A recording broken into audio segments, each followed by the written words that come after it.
Hello and welcome, Bhargavi Barod this side. As the title suggests, इस video में मैं आपके साथ थोड़े से टिप्स और ट्रिक्स शेयर करूंगी जिनकी मदद से मुझे मेरे रीडिंग मॉड्यूल में 8.5 बैंड्स मिले थे। मेरे काफी स्टूडेंट्स जो है उन्होंने इन टिप्स और ट्रिक्स को फॉलो किया है और उनको काफी अच्छे रिजल्ट्स भी मिले हुए हैं। So I hope so this video helps you a lot. Before moving towards the tips and tricks, let's get clear with the format of reading module. Reading module में कुल 3 पैसेजेस होते हैं। उन 3 पैसेजेस को सॉल्व करने के लिए आपको 60 मिनट्स यानी 1 घंटे का टाइम फ्रेम दिया होता है। उन 60 मिनट्स के अंदर आपको उन क्वेश्चंस के आंसर्स को भी फाइंड आउट करना है और उन आंसर्स को आपको आंसर शीट में ट्रांसफर भी करना होता है। उस फॉर्मेट में जब हम 3 पैसेजेस की बात करते हैं तो काफी सारे क्वेश्चंस उसमें इंक्लूडेड होते हैं, जैसे true false not given, yes no not given, match the following, headings, MCQs and a lot मोर।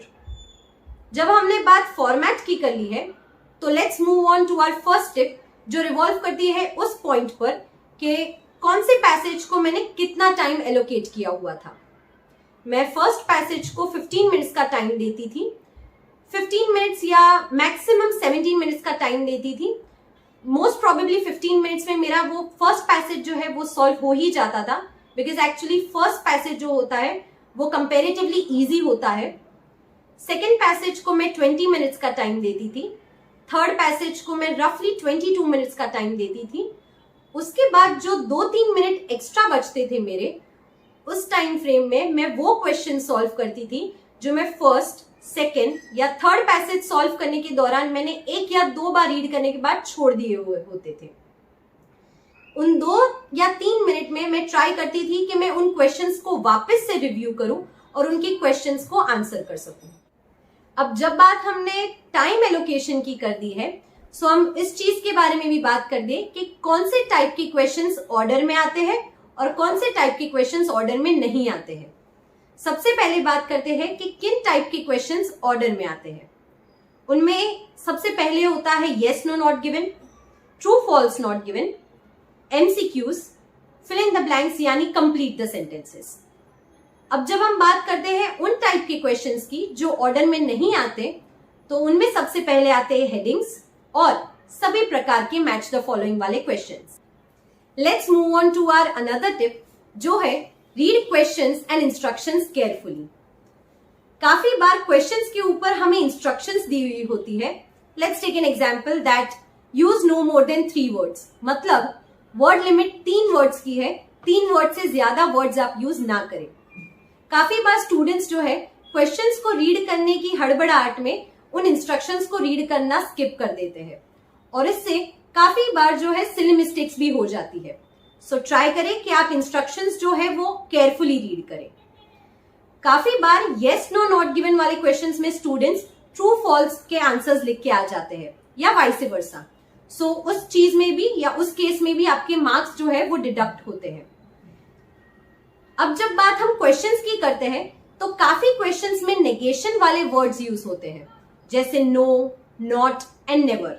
सो मेरी पर्सनल टिप यही रहती है कि अगर आप हड़बड़ाहट में क्वेश्चंस रीड अच्छे से नहीं करते हो तो ट्राई करें कि आप नो, नेवर, नॉट ऐसे नेगेशन वाले वर्ड्स को अंडरलाइन कर दें, जिससे क्वेश्चंस रीड करने के दौरान आप उन नेगेशन वाले वर्ड्स को माइंड में कंसिडरेशन मिले। Let's take into consideration our another tip, जो है किसी भी क्वेश्चन को मैक्स टू मैक्स 2 बार ट्राई करें सॉल्व करना, क्योंकि हो सकता है कि जब आप कोई डिफिकल्ट क्वेश्चन फेस करें एग्जामिनेशन में तो हो सकता है कि आप उसके पीछे 5 से 7 मिनट आप अपने बिगाड़ दें। उससे क्या होगा, पीछे जो 39 क्वेश्चंस है उनके लिए टाइम आपको कम पड़ सकता है। बिकॉज फैक्ट है कि एक डिफिकल्ट क्वेश्चन और एक इजी क्वेश्चन दोनों जो है वो एक ही मार्क कैरी करते हैं, एक मार्क ही कैरी करते हैं। सो इट्स प्रैक्टिकल कि आप एक क्वेश्चन मैक्स टू मैक्स 2 बार ट्राई करें सॉल्व करना, बिकॉज उससे क्या होगा कि अगर आप हर एक क्वेश्चन को इक्वल टाइम फ्रेम देंगे तो 40 क्वेश्चंस आप लिमिटेड टाइम फ्रेम यानी 60 मिनट्स के अंदर अटेम्प्ट कर पाएंगे। अगर आप एक ही क्वेश्चन को ज्यादा टाइम देंगे तो वो एक क्वेश्चन शायद से वो जो डिफिकल्ट क्वेश्चन है उसमें आप ज्यादा टाइम देंगे, तो पीछे पॉसिबिलिटी है कि 39 क्वेश्चंस जो शायद से इजी भी हो, उनके लिए आपको टाइम कम पड़ सकता है। उस एक डिफिकल्ट क्वेश्चन को सॉल्व करने के बाद आप खुश तो बहुत हो जाएंगे, लेकिन उन 39 क्वेश्चंस के बाद जो आपको टाइम कम पड़ेगा, उसके रेपरकशंस आपको फेस करने पड़ सकते हैं। सो इट्स एडवाइजेबल कि आप कोई भी क्वेश्चन मैक्स टू मैक्स 2 बार अटेम्प्ट करें सॉल्व करने के लिए। नेक्स्ट स्टेप एक्चुअली मेरी गेम चेंजिंग ट्रिक रही है, वो है एनालिसिस।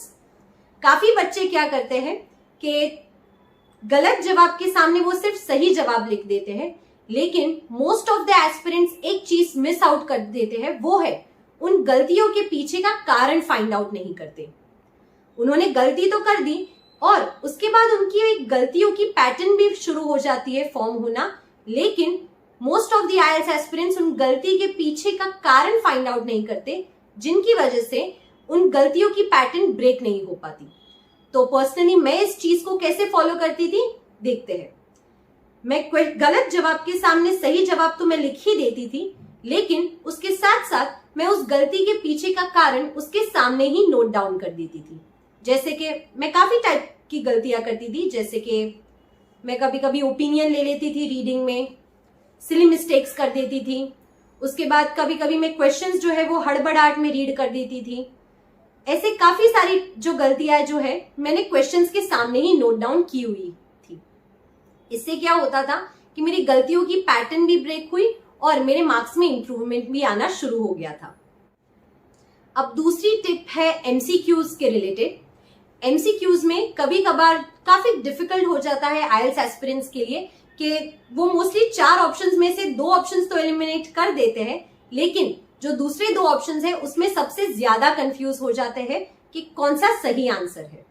सो मेरा सजेशन यही रहेगा कि डजंट मैटर कि आपको एमसीक्यूज में एग्जैक्ट आंसर ना मिले, मेरा सजेशन यही रहेगा कि एमसीक्यूज में आपको पैसेज में जो इंफॉर्मेशन दी हुई होती है उससे सबसे नियरेस्ट मिलती जुलती कोई भी इंफॉर्मेशन आपको उन 2 ऑप्शंस में से या कोई भी 4 ऑप्शंस में से आपको एक ऑप्शन में मिल जाए तो उसको आप टिक मार्क करके आ जाए। इट डजंट मैटर कि आपको एग्जैक्ट आंसर मिले ना मिले, सबसे नियरेस्ट आंसर भी जो है वो आप एमसीक्यूज में टिक मार्क करके आ जाए। लेकिन इट्स बेटर कि आप ऐसे ही तुक्के मारे, इससे अच्छा है कि आप कैलकुलेटेड गेस अटेम्प्ट करें। मेरी नेक्स्ट टिप है हेडिंग्स के related. Let's take an example first. आपको एक पर्टिकुलर पैराग्राफ दिया हुआ है, उस पर्टिकुलर पैराग्राफ का आपको हेडिंग भी फाइंड आउट करना है और उस पैराग्राफ में आपको फिल इन द ब्लैंक्स भी पूछे गए हैं। सो मेरा पर्सनल सजेशन इन टाइप के क्वेश्चंस के लिए यही रहेगा कि जब आप उस पर्टिकुलर पैराग्राफ का हेडिंग सॉल्व कर रहे होते हो तो सिर्फ और सिर्फ हेडिंग सॉल्व करने पे फोकस कीजिए, बिकॉज हेडिंग सॉल्व करते वक्त आपको फर्स्ट लाइन से लास्ट लाइन के बीच में काफी लिंक जो है वो मेंटेन करनी पड़ती है। सो जब भी आप उस पर्टिकुलर पैराग्राफ की फर्स्ट लाइन रीड करते हो, सेकेंड लाइन में आपको फिलिंग द ब्लैंक्स का आंसर मिल गया तो आपने उसका आंसर नोट डाउन किया, उसके बाद आप थर्ड लाइन को रीड कर रहे हो तो क्या होता है, लिंक आपकी जो है वो ब्रेक हो जाती है। सो इट्स बेटर कि आप जब हेडिंग सॉल्व करें तो एक ही ग्लांस में आप पूरा पैराग्राफ रीड कर ले और बाद में आप हेडिंग गेस करें। हेडिंग जब गेस हो जाए तो उसके बाद जो है आप उसके रिलेटेड जो फिलिंग द ब्लैंक्स है उन्हें आंसर करें। नेक्स्ट टिप जो है वो भी मेरे हेडिंग्स के रिलेटेड है। मेरी एक टिप आपको हमेशा यही रहेगी कि हेडिंग सॉल्व करते वक्त पैराग्राफ में कोई भी एक लाइन के ऊपर से हेडिंग गेस कभी भी ना करें, बिकॉज हेडिंग्स कैसे गेस करते हैं वो मैं आपके साथ शेयर करती हूँ। फर्स्ट लाइन से लेकर लास्ट लाइन तक आप लिंक बिठाइए, उस लिंक में से आपको जो सेंट्रल टॉपिक मिलता है उसके बेसिस पे आप जो है हेडिंग्स गेस करें। Let's take an example. एक पैसेज, मेरे एक सेशन के दौरान एक पैसेज में एक पैराग्राफ दिया हुआ था जिसमें फर्स्ट लाइन से लेकर लास्ट लाइन तक उसी के बारे में बात की थी कि कितने सारे डिजीजेस है, उन डिजीजेस से कितना कुछ डिस्ट्रक्शन हुआ है, यही सब चीजों के बारे में बात की थी। लेकिन एक लाइन में बीच में उन्होंने ये लिख दिया था, there was a woman named Mary जिसकी वजह से टाइफाइड की शुरुआत हुई थी। सो ऑप्शंस में 2 ऑप्शंस दिए गए थे। पहला, destruction caused by various diseases, second, origin of typhoid. Most of the students जो थे उन्होंने सेकेंड ऑप्शन यानी ओरिजिन ऑफ टाइफाइड टिक किया हुआ था, लेकिन वो गलत है। क्यों? बिकॉज ओरिजिन ऑफ टाइफाइड की तो सिर्फ एक ही लाइन में बात की हुई थी। फर्स्ट लाइन से लेकर लास्ट लाइन तक कितने सारे डिजीजेस की वजह से क्या कुछ डिस्ट्रक्शन हुआ है उसके बारे में डिस्क्रिप्शन दिया हुआ था. So the right answer is destruction caused by various diseases. So tip यही रहेगी कि हेडिंग्स में कोई भी पैराग्राफ में आप एक लाइन के ऊपर उसका हेडिंग जो है वो गेस कभी भी नहीं करोगे. Find out the central topic of that paragraph और उसके बेसिस पे आप अपना हेडिंग्स गेस करोगे. दूसरी चीज जो आई वुड सजेस्ट आप फॉलो करें वो है हर रोज आप एटलीस्ट 2 रीडिंग मॉड्यूल्स अटेम्प्ट करें और उनकी एनालिसिस करें, because it is very important कि आप खुद को रीडिंग के फॉर्मेट के अकॉर्डिंग हैबिचुएट कर दें. और वो तभी हो पाएगा कि जब आप रीडिंग को एटलीस्ट 2 बार अटेम्प्ट करते हो दिन में या 2 से ज्यादा बार अटेम्प्ट करते हो.